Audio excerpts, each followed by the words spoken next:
السلام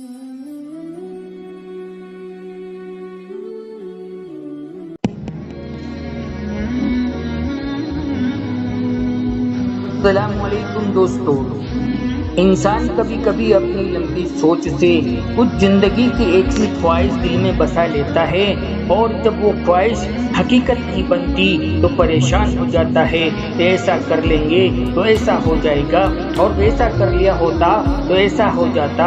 جب سوچا ہوا کچھ بھی نہیں ہوتا، جو پلان اس نے سوچا ہوا تھا ویسے زندگی امید کے مطابق نہیں چلتی، دل بے چین اور پریشان ہو جاتا ہے۔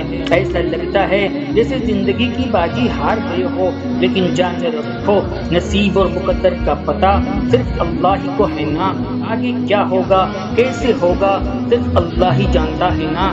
اسی نے تو یہ ساری تقدیر کی پہیلیاں بنائی ہوئی ہے جس میں انسان چاہ کر بھی کچھ بھی نہیں کر سکتا۔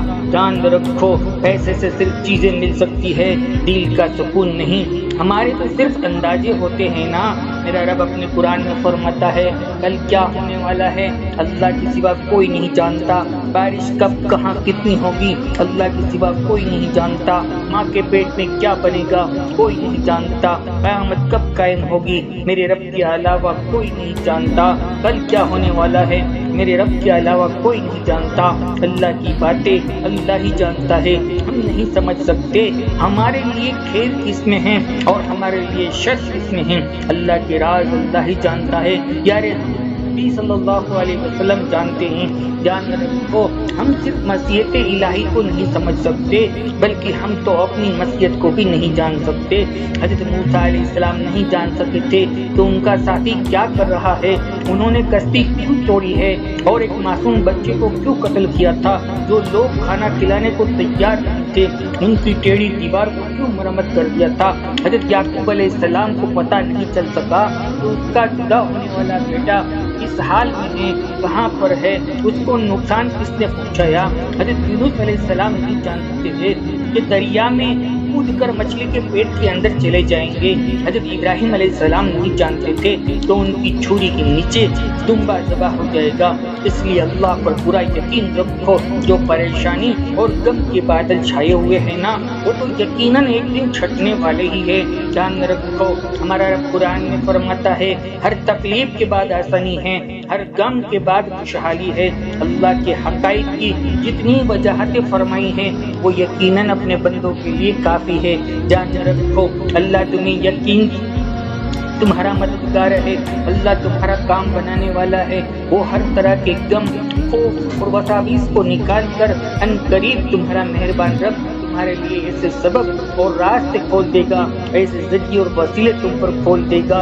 اللہ انسان کو وہاں سے نوازتا ہے جہاں سے انسان کی کوئی توقع نہیں ہوتی۔ اللہ کی بات آدھی بات نہیں ہوتی۔ اللہ اپنی نعمتوں کے بانٹنے میں کسی کو خاص کرنے کا معاملہ نہیں کرتا کہ فلاں کو دنیا اچھی سمجھتی ہے تو اسے ہی عطا کر دو، اور فلاں کو دنیا اچھی نہیں سمجھتی تو اس کو نہیں دینا ہے۔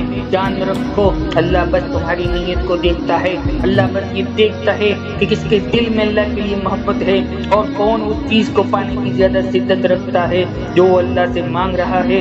بس وہ تمہارا خلوص دیکھتا ہے کہ کون اس کے اتنا خوف اپنے دل کے اندر بسا کر رکھے ہوئے ہے، اپنی چاہت کو پانے کی خاطر ذرائع مسدود ہونے کے باوجود بھی کوئی غلط راہ کوئی پیار نہیں کرتا۔ بس وہ طلب دیکھتا ہے کہ کون اس کے انعام کی طلب رکھتا ہے، پھر اس طلب کی خاطر صبر کرتا ہے جس کا تم نے کبھی گمان بھی نہ کیا ہوگا نہ تصور بھی کیا ہوگا۔ اللہ کا بے پایا کرم اسی پر ہوتا ہے، اللہ اسی پر دیتا ہے جو اس پر بھروسہ رکھتا ہے۔ اس لیے ہر مشکل حالات اور درد کی تھکانوں میں ہمیں اپنی دعاؤں کے ذریعے اللہ تعالیٰ سے تعلق بنائے رکھنا ہے، کیونکہ دعائیں وہ ام الیقین ہیں، ام العمال ہے اور ام الماء ہے، جو ایسے بہت سے راستے کھول دیتی ہے جو ہمیں نظر نہیں آتے، یا وہ راستے ہم کو بند نظر آتے ہیں۔ جان رکھو خدا کے عطا کردہ کے بھی اشاروں میں یہ بھی ایک خاص اشارہ ہے کہ بندے کو اللہ